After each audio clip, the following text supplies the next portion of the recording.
Hey, everybody, and welcome to Monday night's edition of Paranormal Question of the Day. We'll be right back after a short intro.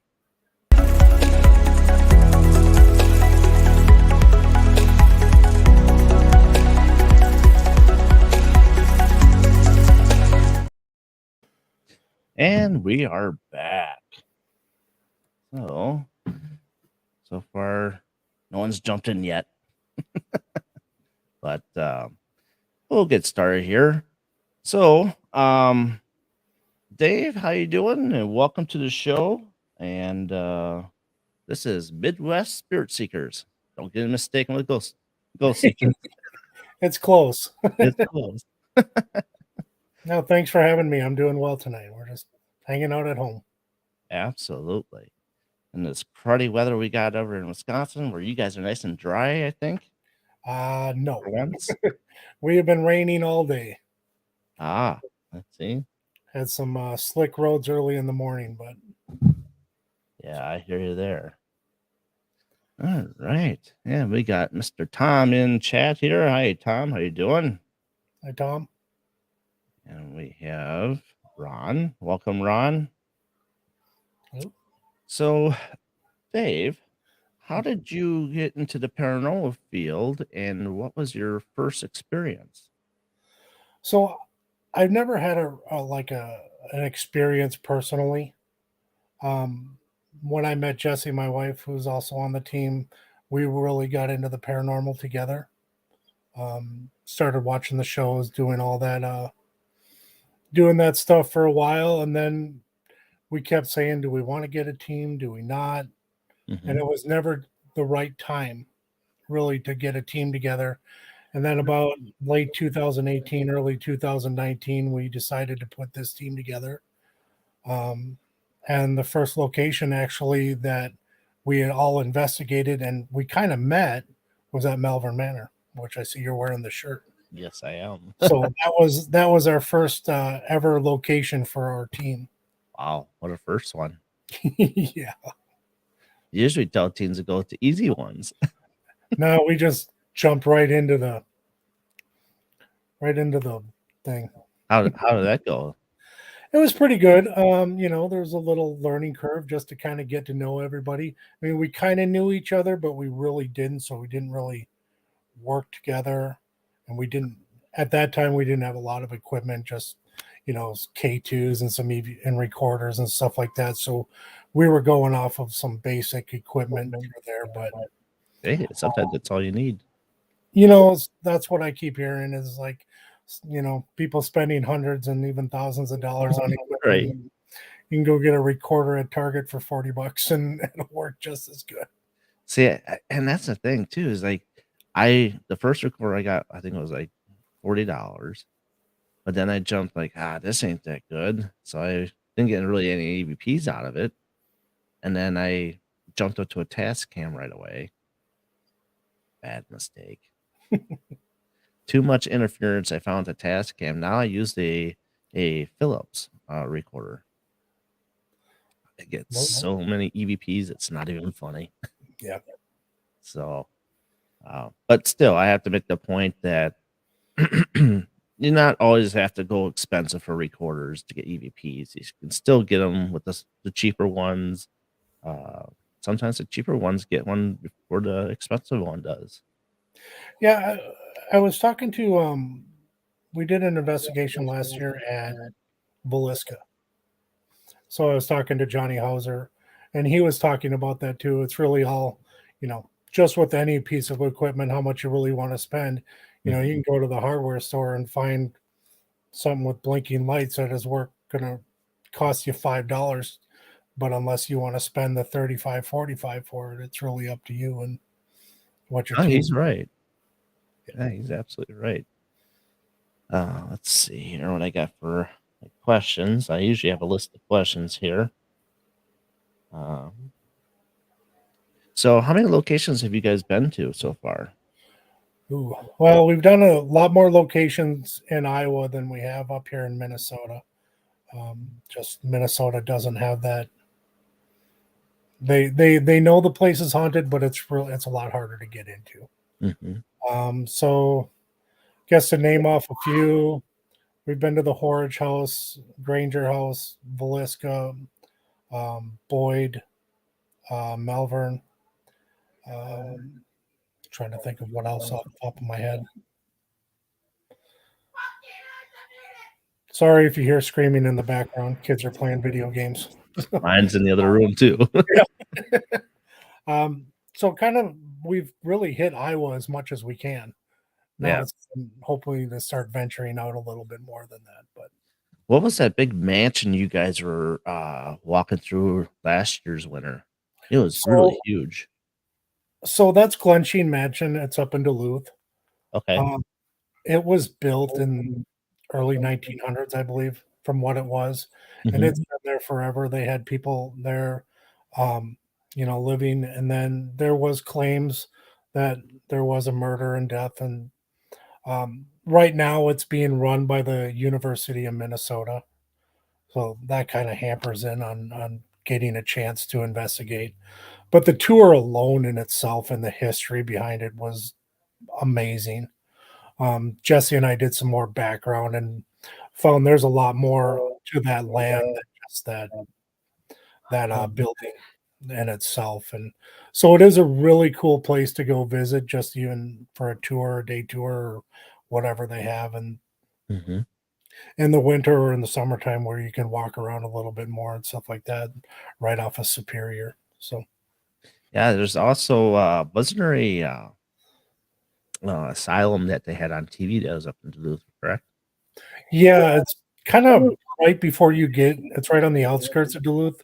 Going up there, it's called Nopaming, Okay. sorry, pronounce that right, but that is officially shut down.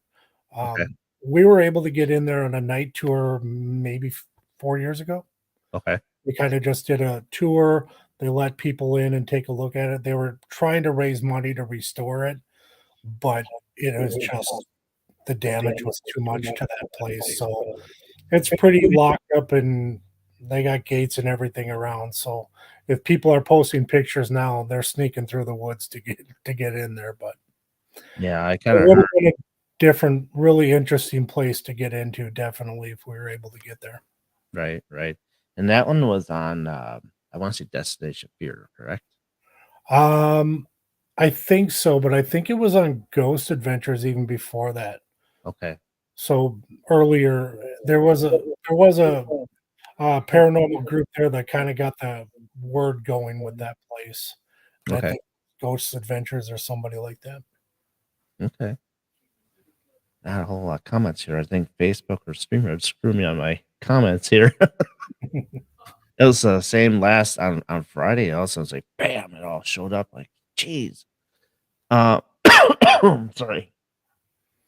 So, what kind of location that keeps you wanting to come back for more investigations and EVPs, and it's just something you just can't get enough of. I think it's how each site goes. Mhm. Perfect example for us has been the Boyd House in Minnesota. We've been there 5, maybe 6 times, Okay. and it's almost like it's an ongoing intelligent conversation each time we've gone in there. We've had different things happen with different sets of people. Mhm. Um, before we went there last November, we were kinda like, "Well, is there anything else that we can do there?" And then just wham, we just got hit with this more stuff, and we found out more history. When we're finding more stuff like that, that's what's getting us back to these places a second, third, fourth, fifth, and sixth time. Right. So that's what we're looking for, is we're building a case, really, if you will, and Mhm. the stuff that we caught there, each time we've been able to add something new that we haven't had prior. Right. No, I get that. I mean, it's like like before I mentioned the museum before we got started. That's home base for us, and it's just there's so much stuff that goes on there that not every time it's gonna be on. It's each place has their on and off time, and when the spirits quiet down and stuff like that. But another place that you might want to try is Broadhead Manor in Broadhead, Wisconsin. I think I just heard about that place. Yes, Bill Walter is the owner that runs it, and it's a great location as well. I mean, 60,000 square feet of a middle school, 3 floors. It's quite big. It's actually built on top of Indian burial mounds that have been scattered from a train track that came through. Okay. So yeah, there's a lot of spirits there, and it's pretty very reasonable price to spend the night because he's got actually sleeping quarters up in the second floor. Okay. So yeah, Yeah, that's we'll have to take a look at that. absolutely. Um, and then so do you want to tell us a little more about the Boyd House and all that stuff? Well, the first time that we were ever there, outside of this last time that we were, I felt that was our best evidence. Hmm. There was always claims that there was more stuff down in the basement, so we spent a lot of time down in the basement. There's a far back room where it's kind of a kid's room Okay. down there, and we decided to have the whole team go down there that was with us that night. And again, we were still new, so we didn't have a lot of equipment, Okay. but we had K2s, we had a small camera, everything like that. And we started getting in there and asking questions, and things just started going crazy. We were getting responses. I had I had found out some history of myself because it's near a lot of Native American area down there. So I found out that I had some history with that. So I tried to use that and bring that in. And, we brought some trigger items, dolls, different cards, of Native Americans. Just say no to dolls. Yeah. They were just like little ones, like action figure size, Okay. just something to trigger with. And the responses that we were getting, I was asking because it's very close to the train tracks over in western Minnesota. So we asked it to do a train whistle. Ah, that's interesting. We got a whistle back. We had left. The story is they like to play cards down in the basement. Okay. So I left a game out at the round table, 5 card stud, just laid the cards out and see if anything was going to happen while we were in the back room. Hmm. Uh, After we were in there for a while, I got up and, said, "Hey, I'm going to go out and check the game, see how it's going. Is it okay if I leave this room?" No. I had fun playing. Yeah. And it was almost like blocking the door from the outside where Wow. we couldn't open it. So, again, that was our first real initial, like, okay, what the hell just happened? Right. You know? Then we were checking all of our equipment, make sure we got it all. It was dead. Wow. The camera was dead. One of the recorders had drained completely. So that was kind of our big thing. And then we've gone back there a couple times. Like you said, not everything is going to happen all the time. Hmm. We had some quiet things and we had some, sporadic things here. I've noticed I'm kind of I don't want to say instigator. Okay. Always something happens with me there. So I do poke the bear if I feel that because time is right Hmm. to try to get something. Um, but I've never, you know, this last time we were actually talking to when we were there in November, we were talking with we brought a medium along because I Okay. wanted to get an idea what they were going to do and what they were going to say. And we're actually trying to get in touch with the owner of Boyd to do a live similar to this because she wanted to hear the feedback of what this medium had to say. Hmm. So not to go into too many details, but we they were capturing a lot of stuff down in that basement that we hadn't heard before. And so I was trying to base some of my investigating off of what they were saying. and just the claims and things that were going on and how many people were down there and what kind of people were actually down in that basement opened up a whole new window for us. Ah, You know, we found a lot of information, even outside and in the town that we've been doing a little bit more research on and trying to get that figured out. So there's been so much, and that's why we're like, okay, it's been a few months now. I think it's time to go back. Let's revisit everything that we've learned last time and see what we can take with that to get something new or see if these claims are to be true or not. sure, sure. And I know that room upstairs is one. There's a funky room upstairs, is there? Like a hidden space type deal. There is. It's a small space. I think in our one video that we showed, we had the two mediums that were there. Were trying to sit in there, and after they left, they found a bat wrapped up in their blanket that they didn't know was there. So, but there is some definite weird things at that house. You Yeah. know, I never took it when we first got there as to be very negative. Hmm. I don't think it's negative, but I think there's just some negative people and some whatever shady things happened in the past there is Right. still lingering around in that town. And it's not a very big town either. It's like 171 people there. Yeah. I mean, it used to be a big town back in, early 1900s, whatever. It was Hmm. the big go-to through town in the area. But yeah, after everything has happened, it's down to less than 200 people. So Yeah. I remember people telling me, it's like, yeah, well, you go to Boyd, you get the Boyd house, and then you get a strip joint. that's pretty much it. And it's funny is the strip joint used to be the owner of the Boyd's his hardware store. Oh, really? Yeah. So, it's one of those things that it's definitely an interesting place. It's an interesting town. We walked around one day and met some of the people in town, and some of them were very interesting.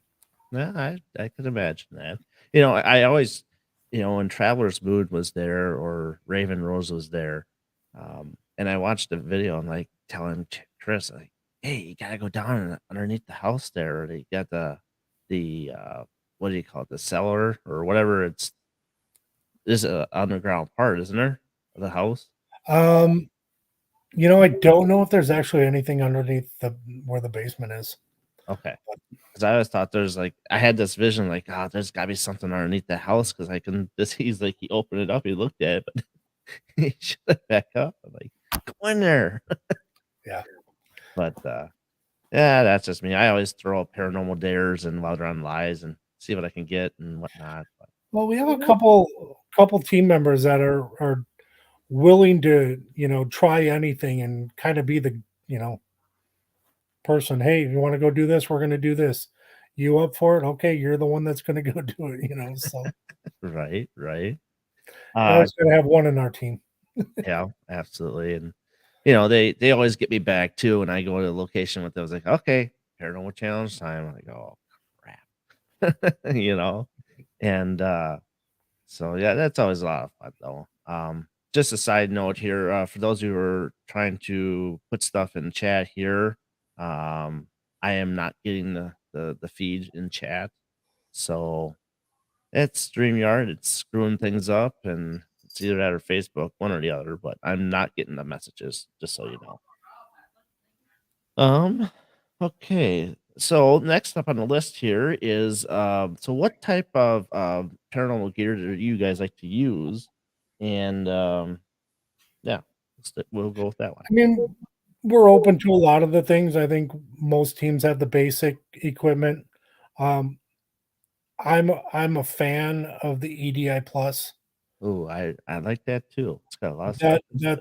That's kind of my personal go-to. I always want to make sure I have that one with me, Hmm. over recorders and stuff like that. That's just one that, to me, you have to do something to get that thing going, and Right. so I try to use it as much as I can and where we're at. Um, One of the newer equipment that we just picked up were actually some body cams, Okay. Yeah, I got which one was myself.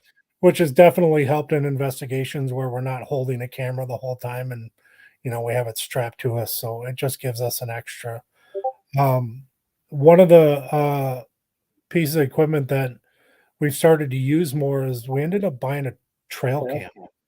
Mm, I thought about that, but it takes a lot to um, go into more specifications because like you have to have a certain kind of trail cam that you're looking for, don't you? Yeah, one that isn't Wi-Fi or anything like that, and that's what we ended up finding one of those, and it does video and it does, capture things on movement. So that's been an interesting piece of equipment that we've added to our thing. So, So what do you think about the EMF string of lights there, the tripwire?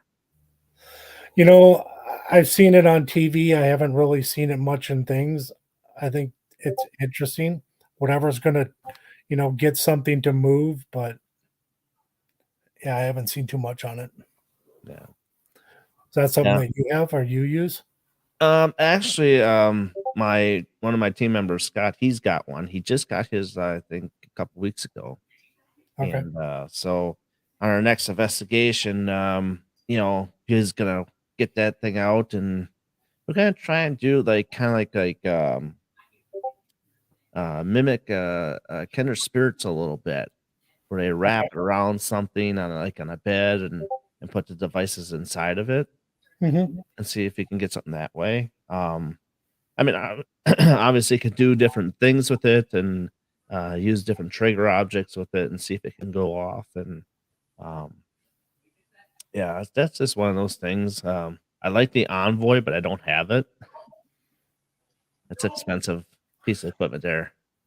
Do you feel that's something that's like, how they like the Ovilus and different things like that, Mhm. where the word banks are put in there where it kind of how much can you really trust it in your And opinion? no, I get that. I mean, that there's, like you got the necrophonics, you got spiritus. We use those for, Estes method and stuff like that. But when it comes to like, um, the obvious, I can never say it right. Um, yeah, I think there's a word bank in there, and it just kind of tries to. They say it manipulates it to bring out a word that they don't think is in the word bank, but Mhm. I think it's actually in the word bank. And then I use, apps on my phone. Um, the one I use all the time is Spear Talker. Okay. And, it's been about the best $4 app I've ever used. Um, it relates to a lot of the location and everything else that happens in the location. So it's kind of on key with it. Mhm. And then it keeps a list of all what you got in that time that you did that session for Okay. each one you do that night. So, kinda So like when you use that Spirit Talker, do you have recorders and other stuff with it to kind of validate or yep. Yeah, we have recorders and then just see what's, comes about because more with Spirit Talker, it's like it's you start a conversation and then you start piecing things together like a puzzle type deal, Mhm. like you do with the Ovilus, and, just seeing what you can get out of it. Sometimes it can be an interesting story.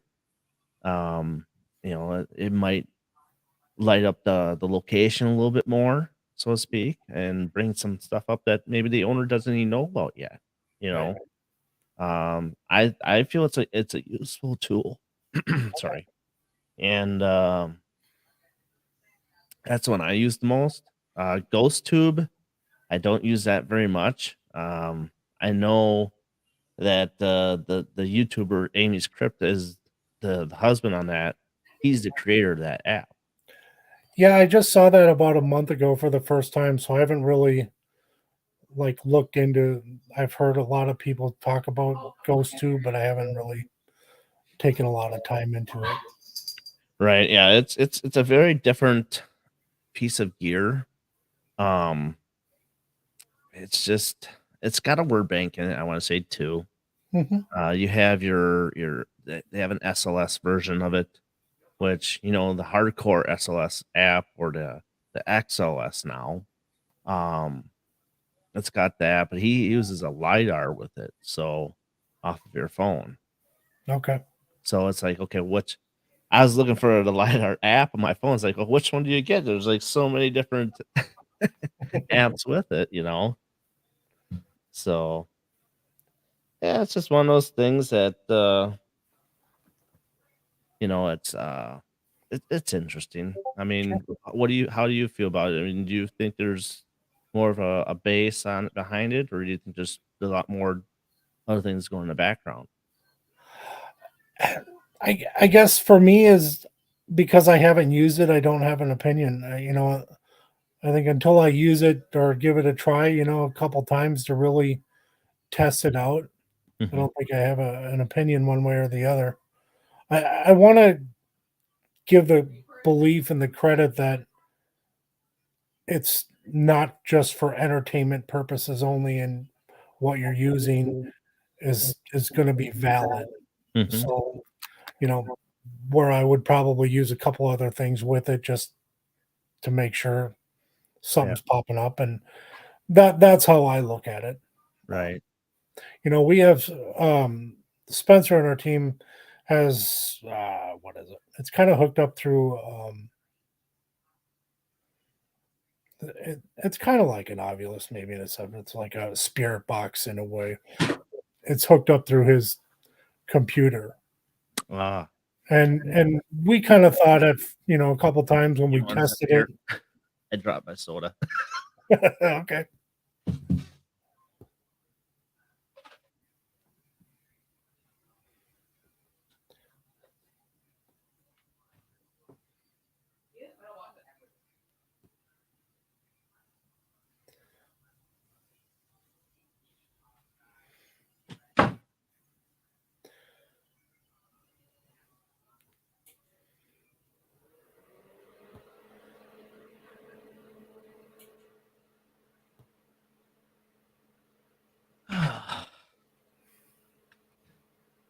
Sorry about that. No That's worries. been live. Dropped that soda. Anyhow, as you're saying that about the So spiritual. in a sense, it's kind of like a spirit box, but it doesn't have the static. It doesn't have the background of it. And the more that we've been able to use that, the more I've been able to trust it, Mhm. because it's coming up with names that may not, or sometimes we thought maybe because Spencer used it so often, it kind of knew his name Right. in a word bank, if you will, and stuff. So he went in one day and changed his name on it, and then we investigated it that way. Ah, And the more we use it, the more it's a piece of equipment that I personally would like to have mhm. as a second up, a backup. I mean, the spirit boxes are great, but after a while, they're just like too much. Yeah. Trying to clear that noise out, and Yeah, and that's the thing I can't stand, like, is the pink and white noise. I think after it was about 20, 25 minutes, I start feeling sick. yeah, I mean, it's like now there's a thing called DAS ANC that hooks up to a lot of these spirit boxes that actually takes that out completely. hmm, And then you're able to slow it down where it's just kind of like spitting the words out like the Ovilus in sure, a way. So, might and be something to look at. yeah, I'll send you a link to it if I can find it. Okay, They're about and the thing is they're about $200. So, not really too bad. Um, like Ghost Stop stuff is like 450 yeah, for the Envoy, and it's like, really? I gotta mortgage my arm out for that. It's and the XLS and the SLS, they're expensive items too, but it's like it seems like it's once like now the XLS came out with the 3D print and all that stuff of the room, what's next? In a year's yeah. time. I just saw it. What was it? Josh Hurd was using that at Malvern, Mhm. the XLS. I watched one of his videos, and I liked it. I'm like, to have a 3D vision of that room, I just think was so cool, and it could you could see a lot more. It could definitely, more than the SLS, but Right. I think who was it? Short Bus Paranormal was saying that they were seeing shadow figures that pop up on it. oh well. So I'm like, to go that far from where it was to where it is now to start seeing shadow figures popping up, and that's a little bit different. You know, now for me, I don't trust my eyes because I can't find shadow people like crazy at all. But that's what I got my other teammates for. Oh, it's over there. Okay, give me a minute. Let my eyes focus. Well, and I think we went live on Instagram that night that we left Boyd. I think you popped on there as well Yep. when we were driving home, and that night was the first night I witnessed my first like shadow person that came. Like it was within a foot and a half of me walking, right across in front of me, which you know, Hmm. whole new experience. Oh yeah, it is. It's different. I mean, the only time I actually caught a shadow person is when, again, I was doing a paranormal challenge at Malvern. Um, I was actually supposed to stay up in the attic overnight, but Wow. it was so dang hot that day. So like, no, it's too hot. You can't stay up there. We'll find a new challenge for you. Well, they knew it from the get go it was gonna be too hot, so they had a room set up already for me, and they all know I hate dolls. So I had to go in there, and I had to stay at least an hour inside there. She had 40 dolls in there, all standing right next around this chair, and I'm like, "Man, really? Wow, 40. 40 dolls?" Well, she's got, like, $260 at her house. This one Dang. lady does. Um, and so I'm like, "Okay, I'll sit down." So they gave me a walkie-talkie. I set up a REM pod in the middle of the room, and then I had my flashlight because if I needed it. And so I'm like sitting here talking to I'm trying to have a conversation with dolls just to pass the time. It's quite funny on video. And then I'm looking at this one, it's like, okay, if you move up, you're getting punted. And next as I was talking to that one, and on the side of the wall here, because you got the window, and it's right across from the nurse's station, is the room I was in. Okay. And so it's like I seen the shadow person just go back and forth along that wall. Down Shadow Man's hallway. Yeah, it's in the Shadow Man's hallway, Okay. but it's in one of those rooms. And I it was so quiet I heard the crickets. Yeah. And the thing is I was like using the walkie-talkie, and it's like they couldn't hear me at all when I was using the walkie-talkie. And it's like, yeah, we couldn't hear you, but well, I could hear you, but you couldn't hear me. That was strange. But then when I touch a certain button, it's like all of a sudden the REM pod goes off. I'm like, oh shit, I got something. And then I hit the button on the thing. Oh, it's a stupid walkie-talkie setting the REM pod off. I'm like, damn it. But that's the first time I caught a shadow in that room because my eyes are just because it's so dark, it's like my eyes are so used to the room. So I was able to catch it going back and forth along the wall. So, oh man. Yeah. That That hallway and those rooms on the other side of Shadow Man's hallway, our team and we've had so many personal things happen to us down there. It's sometimes you wonder like why are we going back? If this happened to us last time, but you know, Yeah, I get it. I mean, and I told Josh, and I probably told some other people, it's like, hey, if I'm standing right there across from the nurse's station, standing in the middle of that hallway, and that thing comes out and rushes at me, I'm probably not gonna see it. It's gonna right. be right on top of me. Well, But that's what I'm always wondering because, the claim is there that it comes from that room and it rushes all the way to the middle and then just stops. So yeah, that's probably what, 2, 3 seconds maybe. how are you? I don't know, however long it is and how fast they're saying it's running, but it seems like it's going that fast that I don't even think you're going to see it. Yeah.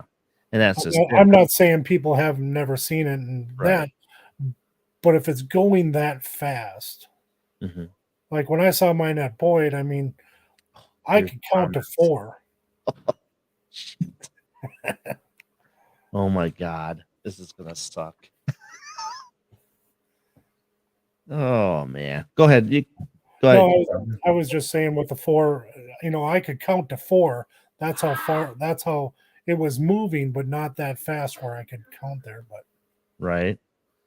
Hi, Amy. Sorry, guys. The comments just popped up now. Hi, Penny. We got Midwest Spirit Seekers here on tonight. Hey, Ron. hello. I think Jamie said something about Holzer. I am a fan of his, just the way he would conduct and trying to learn more Let's about see. Hans Holzer. This right here. Yep. Yep. Absolutely. Let's see. And Ron, what did he have to say? Oh, yeah. See, Ron, I just started getting these texts. So, hey, Dave. And we got, oh, there's Rev Maddie. I know who that is. Sorry, guys. I'm trying to catch up here. Toe Force, how you doing? Yeah, this chat thing is pretty bad. Hey, Nathaniel, welcome.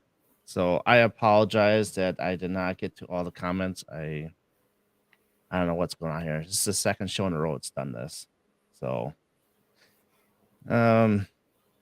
so yeah, so Shadow Man, yeah, that's a different element there. I mean, did you watch his last video that Josh had up there? Which one was that? I've tried to watch them all when I can clip in and things.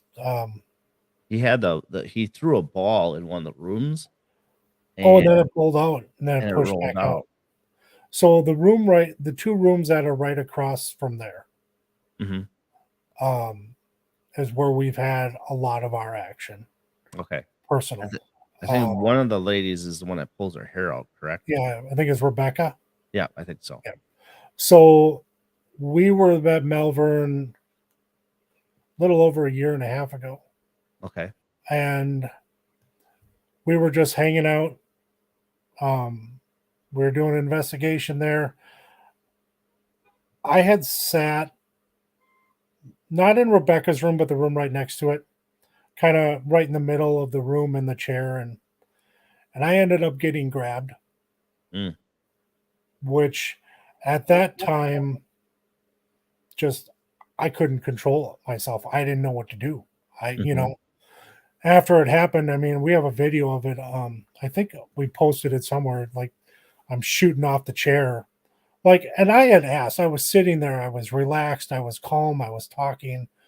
I put my left arm out and I said, if you want to touch my arm, that's okay. Let me know that you're here. Mhm. And you don't think that that's going to happen. A few seconds later, it grabs my ribs Oh, and gee. I shot out. So after that happened, I went into their safe area where the couches and everything are in there, and I just tried to calm down. But I was like in so much rage.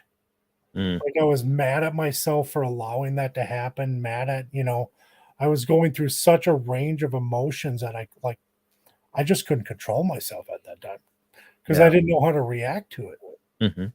So then we were at an Airbnb because we didn't end up staying that night. So we came back and the next day we went out for lunch and I just went to go park the vehicle. Jesse was in there, Taylor, and then my 2 boys were with us. Mhm. And I had walked into the restaurant just in full blown tears. Like I could not, after that night, control my emotions whatsoever. Taylor, she gets on the phone with Josh and saying, hey, something happened to Dave. You know, Mhm. He's like, well, I think where you are, there's a place you can go get cleansed, get them cleansed right away. Um, so we ended up doing that. And, later that night, I was feeling a lot better, but it was a whole new experience, having that personal thing being touched by something that you Oh, couldn't have. yeah. And you're not expecting it to be there because you said on your arm instead it was on your ribs. Right. So it was kind of more of a violation on, Yeah. by that person to you. Um, yeah, it's a good thing they didn't squeeze or anything. I mean, knock the breath out of you, but Yeah. Yeah. I think it's on our page, but definitely it has me shooting right off the chair. It's like, wow, yeah. But that's crazy. Um, yeah, man, these comments, I tell you, I can't believe it just. Um, so let's see here. So I don't lose my spot here. Where am I at? I'm all flustered by the comments. Okay. All right. So, experiments. So, what experiments have you guys done? And the flip side of that is, what is it you want to try? me personally, for trying things, I'm at let's go for it. Right. Worst that's going to happen is we're not going to catch anything, or we just whatever. Um, we haven't really done the Estes method. I know that's kind of the new thing that everybody's really incorporating in their investigations. I think for us, we try things here and there, Hmm. but for a team, we're looking for answers. We're gonna push. I push more than any of the other team members. I just feel that I know where my boundaries are now, where you know I can push that limit a little bit farther to try to get a reaction. Hmm. Uh, but we're willing to do anything and try anything if it's safe for everybody. That we Right. feel that it's safe. Yeah. Safety is key. That's the number one thing is, Yep. I have a medium on my team, and she wants to channel a certain spirit at our location. And me, when it comes to channeling, because I've seen it a lot done on Facebook Live, because I'm always on Facebook Live because I think it's a good way to learn and watch Mhm. different techniques and different people and how they do things, and it's a great way to meet friends too. Um, Yeah. and I just watched Debbie Barton getting channeled with some. I can't remember who she was with. I know Raven Rose was there, but she was channeling with another person at the same time, and it just got really wonky and weird in there. When you do that stuff, it's like you're putting yourself at risk, and then you gotta, haul them outside and do all sorts of stuff, and get them grounded. And so Mhm. channeling for me that's a difficult one. You know, You know, I think after this last experience with the two mediums that we had, it opens up a whole different world that we don't know. hmm Like I'm fascinated by it because I want to know how their brains are working. I want to know the hows and the whys and why are you channeling this guy here? That's you know to hear that and to watch that you know was impressive because hmm we're going off of scientific and using tools in this and they're going off of feelings and different things like that and just watching that I think was a whole new ball game for me and it fascinated me more to learn more what psychics and mediums and like that can actually do. yeah. In fact, I think Katie Stafford. I don't know if you know who Katie Stafford is. He makes the God helmet. So on 28 Days Haunted, they did use the God helmet there to, so to speak, see what the psychic is seeing. Okay. Um, I don't know how that would work. I mean, how long is too long to have something like that on your head? That's making that connection with your brain without hurting yourself. You Right. know,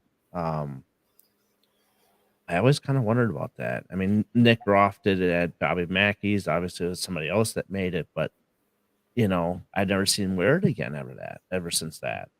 Yeah. So, Yeah, it's definitely, I guess, on the mediums point side of it too. How strong are they to keep going with this, mhm, or do they know? Obviously they know when they should cut ties or when they should. Um, 10, 15 minutes. Okay.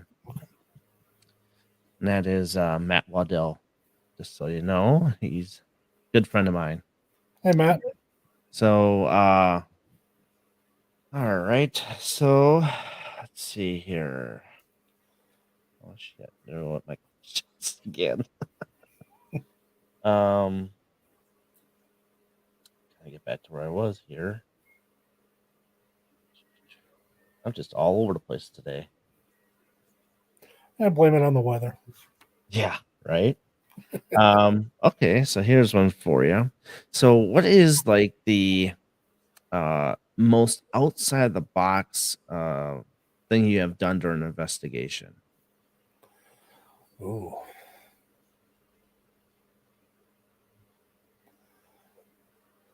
I don't think right now.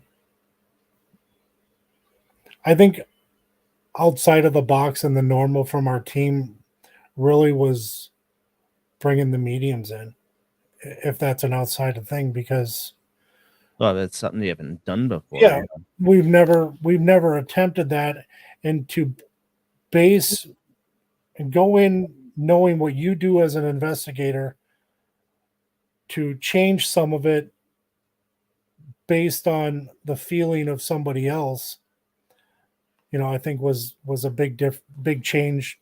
Well, it was for me. Mhm. I don't know. I can't say for Jesse, but for me, it was like, so I was trying to change myself and how I ask questions basing off of what they were feeling. Right. So, And no, that's a good way to do it. I mean, and the fact that we had two of them there, for a while there, we were trying to keep them separate in different things. So, I don't know. I'd say it's too powerful, but we were trying to get different things from different people at the times that we were investigating right, to right. change it up. Um, and I like having psychic mediums on my team, and a real good example here is when we were at Granger House a few years ago. Again, we're Raven Rose Paranormal. Um, Cynthia Dorotis was, she does her psychic medium stuff, and just having that conversation going back and forth, what I asked, and she relates it back to spirit, and spirit relates it back to her.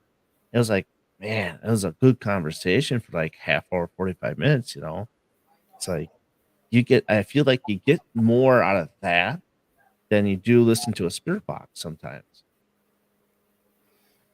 You But know, sometimes the hard thing with that also is you may have your recorders, but we're not hearing anything. We're going off of what the medium is saying. hmm Not that I would think anybody would ever deliberately lie and just ramble on, but when you're trying to see that get that validation, hmm okay, if the medium is talking to this person over here in the corner, you know, I'm going to do everything I can with whatever equipment I have to try to get some type of reaction that we can capture as well, or yeah, even video. yeah, and then that's the other thing I try to explain is that you know not every investigation that you're going to get that validation that you're looking for. I mean, it's once in a great while when you get it, it's a great feeling. You know what I mean? Yep. But it's not every time like, hey, I'm gonna do this, I'm gonna get validated for it. It just doesn't work that way. Yep. So, but yeah, I absolutely agree with you. Um, so what is the one trigger object in the world you would never want to hold?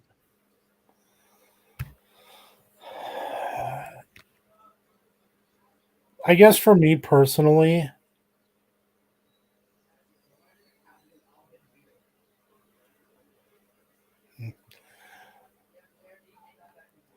well, if I knew that a spider was a trigger option, that no, I don't do spiders. But um, but I'm okay with whole handling dolls. I'm okay with that. Um, I've done a Ouija board session. I'm okay with that. Um, I feel I'm pretty open to holding and trying anything. I don't do spiders. Mm, So yeah, I don't do snakes. yeah, well that too, but spiders and it's surprisingly, some of these places you go to, and I'm like, there's got to be 10,000 spiders in here, but if I ignore it, I'll be fine. Yeah, and that's the thing. And unless you go to like Australia and you get those camel spiders, Yeah, no. it'd take like two You'd bolts to have to kill them. burn the county down for me to be satisfied that they're not around anymore. Yeah, that is true. I mean, it's like, man, those things are freaking ugly. Yeah, they are. uh so okay, if you come across a full body apparition, who would you want it to be and what kind of conversation would you have with it? Ooh. Isn't that the holy grail to see a full body apparition? I don't know. I guess my question would always be why? Why are you still here? Why did you not want to cross over? Um, for who it would be, It could be anything you want. I would make it. I would make it more personal because there's some, you know, my mom had passed. I would really like to have that conversation, Hmm. and I think that would be something for me that would validate. You know, one of the reasons that I got into this paranormal in the field is there's got to be something more after this. Hmm. Um, as a kid, I had a fear,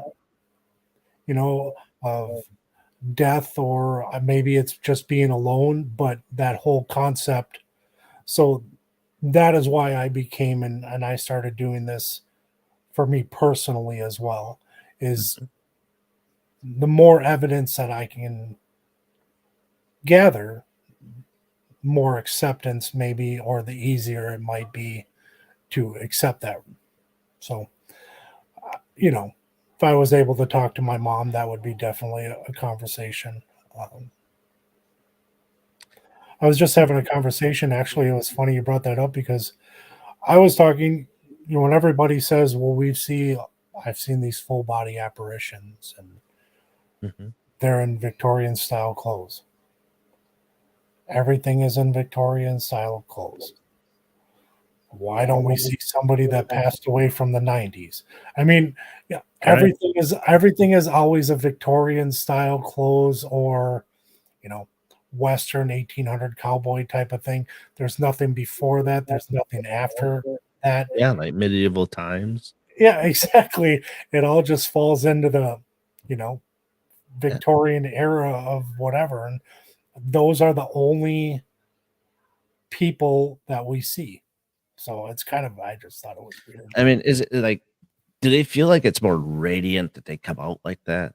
You know, um, like all like in a Victorian dress, like, oh, look at me, I'm all poofy and stuff. I mean, you see me and hair is glowing and That could be, because they're still in the way that they dressed or however. And, that was more of I don't want to say luxurious style, but maybe that's what they do. I mean, uh, and the thing is I had a radio show last week and we were talking about serial killers and the paranormal. okay. And it brings it up, how come we don't come across the serial killers that have passed on. You know, would it they be more dangerous in death than life? You know, are they planning their plot to get you and they're dead. Yeah, I don't know. You know, and it brings it up a very strong point, and you got a good valid point about the olden times that they've come up with, and we never see like the lad, the impaler, or say Do we not see them because we part of the know of their story, past? you know, We know that they were serial killers, or we know whatever. These people that are saying, "Well, I've seen this Victorian style," could have just been a lady that passed away in her house, 100 Mhm. years ago. I Right, mean, so there wasn't really anything negative to that person. right. I don't know. Yeah, it's just it's one of those things. I always like to ask that question because I just think that the answers I get out of it are just amazing answers because it makes you think as to what exactly who would you want to see. Some say Elvis. Yeah, I mean, if you're going celebrity routes, I'm sure he's the top of the list for probably everybody. Um, I mean, who doesn't I want want to see Einstein. it would be it'd be fascinating. You always get that question, oh, who's three people you want to talk to, when you pass on or move on, and everybody's like, well, Elvis and Einstein, maybe Tesla, maybe, whoever. Right, right. Like, let's go find this stuff out. Let's go talk to Lizzie. Where's Lizzie Borden? Let's go talk to Lizzie Borden. Let's go talk to, let's go figure that stuff out. If those I want to know if she did it or not. And that's just true. I mean, it's you got the Velisca Exmer house. You still want to know who did that. You Yeah. know, um, did, was Lizzie? Um, did they still think she did it yet, or do you think it's somebody else? My opinion is she had help. Yeah. I've always felt we took a tour there with the kids a few years back, and just I mean touring that place was amazing in itself. It's We huge. took a day tour there, and you know everything that you hear and you try to things and all the stuff you watch and you do your own research. I think she had help. Hmm. Now, whoever that might be, the uncle, maybe sister, maybe somebody down the road, I don't know, but I think she was involved some way, but I don't think it was 100% her. Yeah. But what do you feel about the Amityville house? I feel it was the brother and sister did it together instead of just the brother. I was just watching the old what is it, Paranormal 60, Dave Schrader's Amityville one. Okay. And even as a kid, I remember watching that show with my grandpa. I don't know why he had it on, and I just felt it had to do more with the land than it did the house. I felt it was more even before I this is, 7, 8, 9 years old. I thought this was more Indian burial ground type of stuff at that time. So I think I think it's the land more than it was, you know, the people in the house, how it affected them. Hmm. Who knows? But Yeah. Amityville is always that fun one to really. I think people could sit for hours and hours, and we're never really gonna. I'm one of them. Yeah. I had to do for the Freaky Squeaky when my friend Roland was alive. Um, we did the thing on the Amityville Horror, and I had to do the whole trail paperwork all the way down to what was there before even the house was there. Mhm. And that's the thing is that people always start off with uh the the fail family, but they don't trickle back as to what all happened beforehand. Like there's actually John Ketchum was believed to be on that land somewhere buried, they say. They have the two Indian tribes that were had battle. Um, hence they buried him face down, you Yeah. know. And then when there was actually a house there before the Amityville house, they actually moved that house 2 blocks away to build this house. I think people don't understand that part of it is the fact that there was another house before. Hmm. And They it had jump a history of violence too, because of domestic abuse. So, but yeah, the original owner that actually built or that had the house built, he was actually the first one to die in the house. So, yeah. So there's yeah. definitely a lot on that land Hmm. that's over the years, but I just wonder if anyone's still in that little river that they got out there. The Indian, the burials they fell into the river part. I don't know. You would think there would be, Hmm. but Yeah. Okay, let's see here. So, what's one object in the world that you would never want to be haunted? And on the flip side, what would you want to be haunted? what I wouldn't want to be haunted, Hmm. um, geez, I don't know. That's a tough one. Number one answer right now is toilet. Yeah, that would definitely that would be scary. That would definitely Michelle Bellinger, actually, on one of the radio shows, she mentioned um, a butt plug. well, yeah, she can have that one. I'm like, holy crap! I'm like, I wasn't ready for that one. No, that definitely probably caught everybody off guard when that comment came out. Oh yeah, oh yeah. Still today, it does. Um, so what would you want to be haunted? I would be okay in a haunted house. I mean, I really would. I don't think that I would be to that point where, we gotta get out of here. We gotta whatever. Hmm. I think I would be okay if there was something in, you know, our house or whatever it would be. I mean, maybe 5 years ago, I'd probably say no, but I think learning and how to accept things and different things like that might change my mind now. Yeah, I get that. I get that. I would want my car to be haunted so it drives me everywhere I want to go. We're going this way today. Okay. um, so what's on your paranormal bucket list? Well, again, for me personally, I'm everybody's got their own on our team. Some want asylums, some want to hit, things. Me personally, because I've used to work in the prisons, I would love to get to some prisons. Hmm. Um, I know there's all the talk about Missouri State, but I would even love to go to a smaller one or, I've heard of Joliet and different places like that.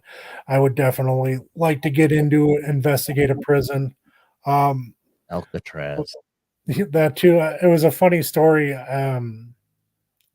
About 14 years ago, 15 years ago, I used to work at Stillwater Prison in Minnesota. Okay. So it's got definitely a lot of history and what was in the area at the time. And I had heard that there was hauntings,